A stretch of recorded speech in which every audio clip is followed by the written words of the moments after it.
आज हम देखेंगे एक sci-fi action movie Inuyashiki. Spoilers ahead. Ichiro एक मिडिल क्लास आदमी है जो अपने परिवार को खुश रखने के लिए काफी मेहनत करता है। अपनी हैसियत के हिसाब से उसने अपने परिवार के लिए एक घर खरीदा है, लेकिन उसके परिवार के सदस्य इचिरो की मेहनत को सराहने के बजाय घर बाकी घरों से छोटा है इसकी शिकायत कर रहे हैं। इचिरो अपने नए घर की खुशी पूरे परिवार के साथ मनाना चाहता है, इसलिए उसने सबके खाने के लिए सुशी लाई है, पर घर में उसकी भावनाओं की किसी को कद्र नहीं है। वे सब इचिरो को घर में अकेला छोड़कर रेस्टोरेंट में खाना खाने के लिए जाते हैं, जिस कारण बेचारे इचिरो को अकेले ही सुशी खाकर सेलिब्रेट करना पड़ता है। इचिरो एक एनर्जी ड्रिंक बेचने वाली कंपनी में सेल्समैन के तौर पर काम करता है। ऑफिस में इचिरो का परफॉर्मेंस खराब होने की वजह से मैनेजर उसे काफी खरी-खोटी सुनाता है। इचिरो सबके सामने मैनेजर से गिड़गिड़ाते हुए माफी मांगता है। ऑफिस से घर जाते वक्त इचिरो देखता है कि कुछ गुंडे एक आदमी को लूट रहे हैं। इचिरो डरकर पीछे पलटता है। उसकी बेटी ये सब पीछे से देख रही होती है। अपने पिता को बुज़दिलों की तरह भागते हुए देखकर उसे गुस्सा आता है और वो अपने पिता को एक कमजोर आदमी कहती है। शाम को जब इचिरो घर के बाहर बैठा होता है तब अचानक एक पालतू कुतिया जिसका नाम हन्याको है घर के अंदर आती है। इचिरो को हन्याको बहुत प्यारी लगती है, लेकिन तभी उसकी बीवी वहां पर आती है और वो हन्याको को कहीं दूर छोड़कर आने के लिए कहती है।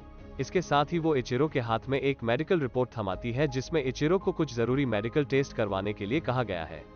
मेडिकल टेस्ट करवाने के बाद डॉक्टर इचिरो को बताते हैं कि उसे 4th स्टेज का कैंसर है और अब वो ज्यादा से ज्यादा 3 महीनों तक ही जीवित रहेगा।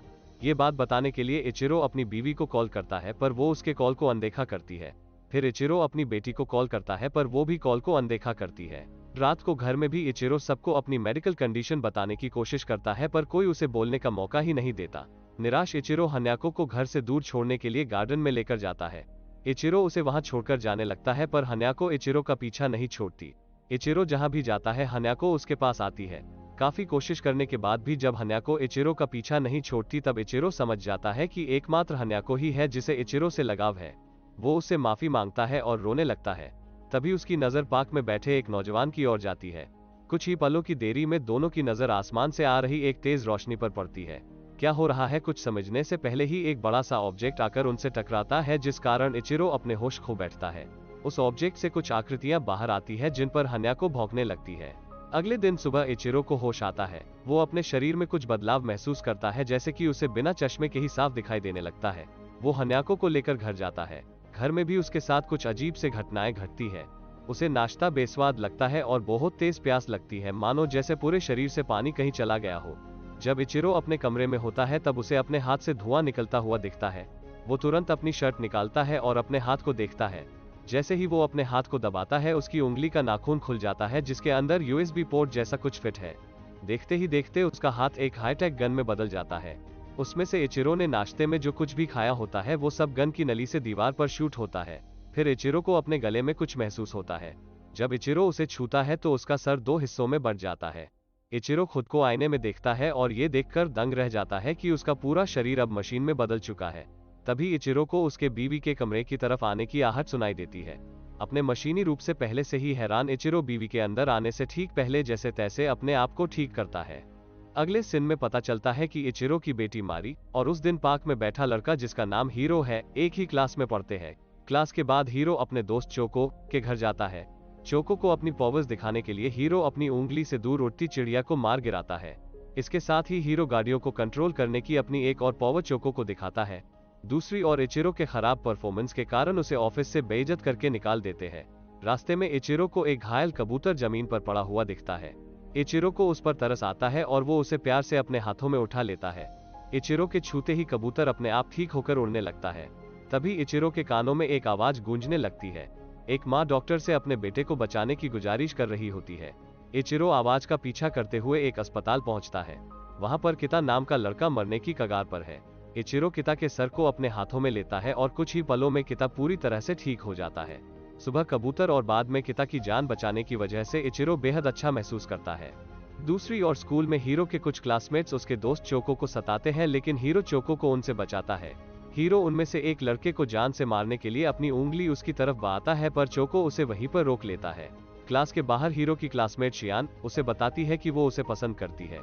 इस बात पर हीरो शुक्रिया कहकर मुस्कुराते हुए वहां से चला जाता है। आगे पता चलता है कि हीरो के माता पिता का डिवोर्स हो चुका है, क्योंकि हीरो के पिता ने दूसरी औरत के लिए हीरो की मां को धोखा दिया था। इन सब के बावजूद भी हीरो की मां हीरो के पिता से आज भी प्रेम करती है। वो हीरो को उनके घर जाकर उनकी तबीयत का हालचाल पूछने को कहती है। शाम को हीरो अपने पिता के घर जाता है। वे सब साथ में डिनर करते हैं। परिवार में सब बेहद खुश है, लेकिन हीरो उनकी खुशी देखकर अंदर ही अंदर तड़पने लगता है। उसे लगता है कि इन खुशियों की असली हकदार उसकी माँ है। डिनर के बाद हीरो अपने पिता और उनके परिवार को जान से मारने के लिए अपनी उंगली उनकी तरफ बढ़ाता है, पर वो ऐसा नहीं कर पाता, क्योंकि अंदर ही अंदर वो आज भी अपने पिता से प्रेम करता है। हीरो वहां से चला जाता है। जब वो घर जा रहा होता है तब रास्ते में उसे एक घर से कुछ खुशियों भरी आवाजें सुनाई देती है। हीरो से उनकी खुशियां देखी नहीं जाती और वो उन सबको मार डालता है। दूसरी तरफ इचिरो अपनी पावर का इस्तेमाल करके कुछ और जिंदगियां बचाता है। तभी उसे किसी के चिल्लाने की आवाज सुनाई देती है। वो भागते हुए उस आवाज का पीछा करता है और एक घर में पहुंचता है जहां पर उसे एक मरी हुई लड़की दिखती है। इचिरो अपनी पावर से उसे ठीक करने की कोशिश करता है, पर उसकी पावर्स काम नहीं करती। दरअसल वो सिर्फ जिंदा लोगों को ही ठीक कर सकता है। इचिरो भागते हुए लिविंग रूम में जाता है। वहां उसे हीरो एक डेड बॉडी के पास खड़ा दिखाई देता है। इचिरो समझ जाता है कि हीरो ही वो लड़का है जो उस दिन पार्क में बैठा था, लेकिन इचिरो के कुछ कर पाने से पहले ही हीरो उसे भी शूट करता है। जल्दी ही इचिरो की बॉडी रिकवर होती है और उसे होश आता है। वो तेजी से हीरो को रोकने के लिए दरवाजे की तरफ भागता है, पर तब तक हीरो जा चुका होता है। सारे न्यूज चैनल पर इन्हीं हत्याओं की ही चर्चा शुरू है, क्योंकि ये हत्याएं गोली लगने से होने के बावजूद भी एक भी विक्टिम के शरीर से गोली बरामद नहीं हुई। चोको को ये न्यूज देखकर अपने दोस्त हीरो पर शक होता है। अगले दिन वो उससे इन हत्याओं के बारे में पूछता है। हीरो इन हत्याओं का जिम्मा स्वीकार करता है, पर इस बात का उसे कोई पछतावा नहीं है। हीरो अब खुद को भगवान समझने लगा है। वो चोको से कहता है कि हर रोज कोई न कोई मरता है। अनजान लोगों की मौत पर हमें अफसोस नहीं करना चाहिए। हीरो का बदला हुआ रूप देखकर चोको दुखी होता है और उससे दोस्ती तोड़कर चला जाता है। जब हीरो अपने घर जाता है तो वहां उसे पता चलता है कि उसकी मां को एक लाइलाज कैंसर है। हीरो अपनी मां को गले लगाता है और कहता है कि वो उसे कभी मरने नहीं देगा। इचिरो अपने घर आकर सबको बताता है कि उसे कंपनी से निकाल दिया है। इस बात पर उसकी बीवी और बेटी बहुत नाराज होते हैं। इचिरो को खुद की नाकाबिलियत पर बहुत गुस्सा आता है। तभी उसे चोको की आवाज सुनाई देती है। चोको भगवान से प्रार्थना कर रहा होता है कि कोई उसके दोस्त हीरो को और लोगों की जान लेने से रोके। इचिरो अपनी सारी तकलीफें भुलाकर आसमान में उड़ते हुए चोको के पास पहुंचता है। इचिरो उससे कहता है कि उस रात हीरो भी इस पार्क में मौजूद था, जब एक बड़ी सी चीज आकर हमसे टकराई और हमारा शरीर इंसान से रोबोट में बदल गया। इस पर चोको कहता है कि हो सकता है वो चीज स्पेसशिप हो और एलियंस ने आप दोनों को रोबोट में बदला हो। चोको को लगता है कि जो पावर्स हीरो के पास है वही पावर्स इचिरो के पास भी होने चाहिए, लेकिन इचिरो को अपनी पावर्स के बारे में ज्यादा कुछ पता नहीं होता। अगर हीरो को रोकना है तो इचिरो को अपनी पावर्स के बारे में पता होना बहुत जरूरी था। इस वजह से चोको अगले दिन से इचिरो को ट्रेन करना शुरू करता है। बूढ़े इचिरो को अपनी पावर्स का इस्तेमाल सीखने के लिए बहुत कोशिश करनी पड़ती है। दूसरी तरफ हीरो अपनी मां को अस्पताल लेकर जाता है। वहां डॉक्टर उन्हें बताता है कि हीरो की मां का कैंसर अपने आप ठीक हो गया है। वे लोग अस्पताल से बाहर आते हैं, जहां हीरो अपनी मां से कहता है कि आपने आज तक बहुत कष्ट उठाए हैं, अब आप कहीं छुट्टियां मनाने के लिए जाइए। तभी कुछ पुलिस ऑफिसर्स हीरो को घेर लेते हैं और उनमें से एक ऑफिसर हीरो को मर्डर केस की छानबीन के लिए अपने साथ चलने के लिए कहता है। हीरो उनसे बचकर भागने लगता है और इस दौरान वो 3 पुलिस ऑफिसर्स को मार डालता है। किसी तरह हीरो पुलिस वालों से बचकर भागने में कामयाब होता है। हीरो के भाग निकलने की बात तेजी से मीडिया में फैल जाती है। अगले सीन में हीरो एक बालकनी में खड़ा होता है, तभी उसकी क्लासमेट शियान उसके पास आती है। वो उसे अपने घर लेकर जाती है। वहां पता चलता है कि शियान के माता पिता का देहांत हो चुका है और वो अपनी दादी के साथ रहती है। शियान को लगता है कि वो भी ज्यादा दिनों तक जिंदा नहीं रहेगी। दूसरी ओर इचिरो अपनी शक्तियों का इस्तेमाल करने में बेहतर होता जा रहा है, लेकिन जैसे जैसे वो अपनी शक्तियों का इस्तेमाल करता जाता है उसे बहुत तेज प्यास लगती है। इचिरो शरीर में फुर्ती लाने के लिए एनर्जी ड्रिंक पीता है, लेकिन उसे इससे ताकत महसूस होने की बजाय और ज्यादा कमजोरी महसूस होती है। तभी इचिरो का शरीर उस एनर्जी ड्रिंक को अपने शरीर से बाहर फेंक देता है। इचिरो चोको को बताता है कि इससे पहले भी एक बार जब उसने मिसो सूप पिया था तब भी ऐसे ही सारा सूप उसके शरीर ने बाहर फेंक दिया था। ये बात सुनते ही चोको एनर्जी ड्रिंक के इंग्रेडिएंट देखता है। वो समझ जाता है कि नमक इचिरो के मशीनी शरीर के लिए हानिकारक है। रात में हीरो टीवी पर देखता है कि हीरो की मां हीरो के अपराधों के लिए सबसे माफी मांगती है, पर कोई उसकी माफी स्वीकार नहीं करता और सब उसे हीरो के अपराधों के लिए दोष देते हैं। न्यूज में आगे बताया जाता है कि हीरो की मां ने इन सबसे परेशान होकर खुदकुशी कर ली है। अपनी गलतियों की सजा अपनी मां को मिली, ये देखकर हीरो बहुत रोता है। मरने के बाद भी उसकी मां को कई लोग सोशल मीडिया पर गालियां देते हैं। ये देखकर हीरो बदले की भावना से जलने लगता है। वो अपनी पावर्स का इस्तेमाल करके गालियां देने वाले सारे लोगों के कंप्यूटर और फोन को हैक करता है और एक एक करके सबको शूट करता है। शियान देखती है कि हीरो रात में सो नहीं पा रहा। वो उसके पास जाकर उससे बात करने की कोशिश करती है। हीरो को उससे कोई बात नहीं करनी। वो उसे अपना रोबोटिक रूप दिखाकर डराने की कोशिश करता है। वो उसे ये भी बताता है कि उन सारी हत्याओं के पीछे उसी का हाथ है, पर शियान नहीं मानती। हीरो शियान को डराने के लिए उसे लेकर आसमान में उड़ने लगता है, लेकिन शियान को डर नहीं लगता। वो कहती है कि उसे सिर्फ एक ही बात से डर लगता है कि कहीं हीरो उसे छोड़कर ना चला जाए। हीरो को एहसास होता है कि अब शियान इकलौती जीवित इंसान है जिसे उसकी परवाह है। हीरो शियान को प्रॉमिस करता है कि वो हमेशा उसके साथ रहेगा और उसे प्रोटेक्ट करेगा। घर आने के बाद हीरो को चैन की नींद आती है। शियान हीरो को सोते हुए देखकर मुस्कुराती है और कहती है कि तुम्हारे अंदर का इंसान अभी भी जिंदा है। इतना कहकर शियान किचन में पानी पीने जाती है, तभी उसे उसके बगल में किसी के होने का आभास होता है। शियान पलटकर देखती है तो उसे हाथों में बंदूक लिए सोल्जर्स दिखाई देते हैं। हीरो को देखते ही सोल्जर्स उस पर गोलियों की बौछार करते हैं। सोल्जर्स हीरो पर लगातार गोलियां चलाते हैं। गुस्से में हीरो उन सबको मार गिराता है, लेकिन इसी बीच सोल्जर्स की गोलियां शियान को लगने की वजह से उसकी मौत होती है। शियान की मौत हीरो को गुस्से से पागल कर देती है। हीरो सारे देशवासियों को जान से मारने का प्रण लेता है। दूसरी तरफ हीरो के डर से इचिरो अपने बीवी बच्चों को बाहर जाने और स्मार्टफोन का इस्तेमाल करने से रोकने की कोशिश करता है, पर हमेशा की तरह इस बार भी उसकी बात कोई नहीं सुनता। मारी अपने दोस्तों के साथ एक बिल्डिंग के टॉप फ्लोर पर जाती है ताकि वो शहर के नज़ारे का आनंद ले सके। हीरो खुद को हर नेटवर्क पर ब्रॉडकास्ट करता है और सबको चेतावनी देता है कि वो उन्हें और पूरे देश को तबाह कर देगा।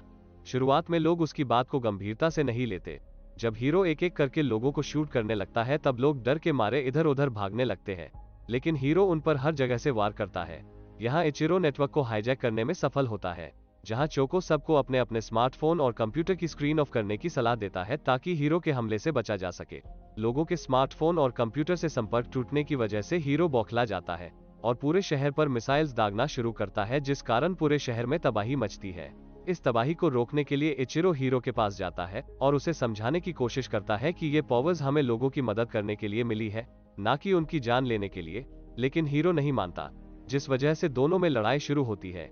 हीरो इचिरो पर मिसाइल से वार करता है। जैसे तैसे इचिरो उनसे अपनी जान बचाता है।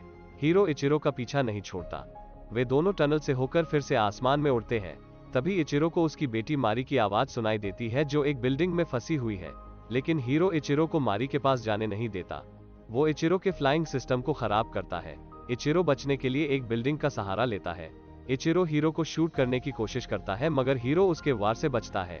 हीरो इचिरो पर वार करना जारी रखता है। हीरो इचिरो को एक हेलीकॉप्टर पर फेंकता है और हेलीकॉप्टर के पायलट को मार देता है। इचिरो कैमरामैन के साथ एक बिल्डिंग पर कूदकर खुद की और उस कैमरामैन की जान बचाने में सफल होता है। तभी हीरो वहां पर आता है। जब हीरो बोतल से पानी पी रहा होता है तभी इचिरो उसकी बोतल को अपनी उंगली से शूट करता है और अपनी जेब से पानी की बोतल निकालकर पानी पीने लगता है। हीरो इचिरो को धक्का देता है और इचिरो की बोतल उठाकर पानी खुद पी जाता है। उसके बाद फिर से हीरो इचिरो पर मिसाइल से वार करता है। इचिरो उन मिसाइल्स को चकमा देकर अंतरिक्ष में चला जाता है। हीरो भी उसके पीछे पीछे वहां आता है और इचिरो को मारने लगता है, लेकिन जैसे ही हीरो उसे मारने के लिए अपने हाथ को गन में बदलता है, हीरो की गन से गोली की जगह पानी निकलता है। दरअसल इचिरो ने जानबूझकर हीरो की बोतल फोड़ी थी ताकि वो इचिरो के हाथ से एनर्जी ड्रिंक की बोतल छीनकर पी जाए और उसके रोबोटिक शरीर में बिगा आए। इचिरो ये मौका नहीं चुकता और हीरो के ऊपर मिसाइल्स की बौछार करता है, जिस कारण हीरो का शरीर तेजी से जमीन की ओर गिरता है। इचिरो जल्दी से अपनी बेटी के पास जाता है। मारी एक बिल्डिंग में बेहोश पड़ी होती है। काफी कोशिश के बाद उसे होश आता है, लेकिन तभी हीरो उस पर वार करता है। हीरो समझ जाता है कि मारी इचिरो की बेटी है और उसे अपनी उंगली से शूट करता है। इचिरो उसे अपनी पावर से बचाने के लिए आगे बढ़ता है, लेकिन हीरो उस पर वार करता है और उसे एक और फेंक देता है। हीरो इचिरो को तड़पाने के लिए मारी को बिल्डिंग से नीचे फेंकता है। मारी को मरता देख इचिरो अपनी पूरी ताकत के साथ उसकी तरफ उड़ता है। हीरो उसे रोकने के लिए आगे आता है, लेकिन रोक नहीं पाता और उसका हाथ टुकड़ों में बिखेर जाता है। इचिरो अपनी सारी पावर के साथ मारी की तरफ बढ़ता है और मारी के जमीन पर गिरने के ठीक पहले उसे पकड़ लेता है। इचिरो अपनी हीलिंग पावर से मारी को स्वस्थ करता है और बाकी लोगों को बचाने चला जाता है। पुलिस ऑफिसर्स हीरो को मृत घोषित करते हैं, हालांकि उसकी डेड बॉडी किसी को नहीं मिलती। इचिरो के घर फिर से सब कुछ पहले की तरह हो जाता है, सिवाय इसके कि अब उसकी बेटी की आंखों में वो एक सुपर हीरो है। चोको उसके घर जाता है, जहां उसे हीरो उसके कमरे में बैठा दिखाई देता है, हालांकि उसका एक हाथ नहीं होता। हीरो को जिंदा देखकर चोको को खुशी होती है और वो उसे नई वीडियो गेम खेलने के लिए कहता है, लेकिन हीरो नहीं चाहता कि उसकी मौजूदगी से चोको पर कोई मुसीबत आए, इसलिए वो वहां से चला जाता है। और यहाँ मूवी समाप्त होती है। ऐसे ही और वीडियोस देखने के लिए इस वीडियो को लाइक और चैनल को सब्सक्राइब करना ना भूलें।